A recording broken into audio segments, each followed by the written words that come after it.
আসসালামু আলাইকুম। আপনারা যারা খাদ্য অধিদপ্তরে পরীক্ষা দিবেন তাদের জন্য আজকে আমি 4টা উপায় বলে দিব। এই উপায়গুলো ফলো করলে ইনশাল্লাহ আপনি পিডিতে টিকার পার্সেন্টেজ 90 আপ হয়ে যাবে। এই 4টা উপায়ের মধ্যে দুইটা হচ্ছে পরীক্ষার আগে মানে এখন, আর দুইটা হচ্ছে পরীক্ষার সময়। প্রথমত, আপনি দশম থেকে 49তম বিসিএস এর সকল কোশ্চেন আপনি সলভ করে ফেলেন। কারণ এই দশম গ্রেড এবং নবম গ্রেড ছাড়া যত এক্সাম আছে সব এক্সামে দেখা যাচ্ছে আপনার 90% মার্কস কমন আসতেছে, এবং এর মধ্যে অন্যতম হচ্ছে এই বিসিএস এর কোশ্চেন গুলা।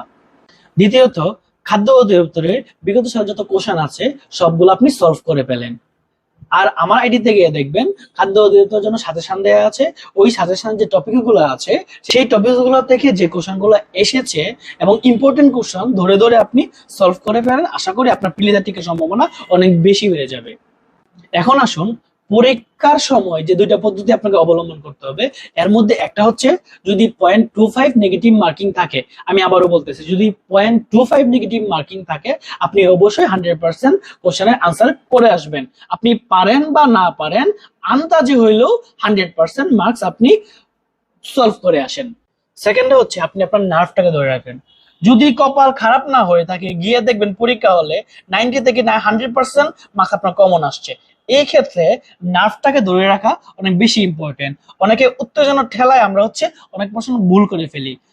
আপনার যদি কমন কোশ্চেন আসে, মনে রাখবেন 90 আপ হবে কাট মার্ক। তাই ওই সময় আপনার নার্ভটাকে ধরে রাখুন, কমন কোশ্চেন গুলো আস্তে আস্তে আস্তে আস্তে করে সবগুলো যেন হয় সেই চেষ্টা করুন। ইনশাল্লাহ এই 4টা উপায় যদি আপনি ফলো করেন আপনাদের পেয়ে টেকার সম্ভাবনা 90% উপর হয়ে যাবে। ধন্যবাদ সবাইকে।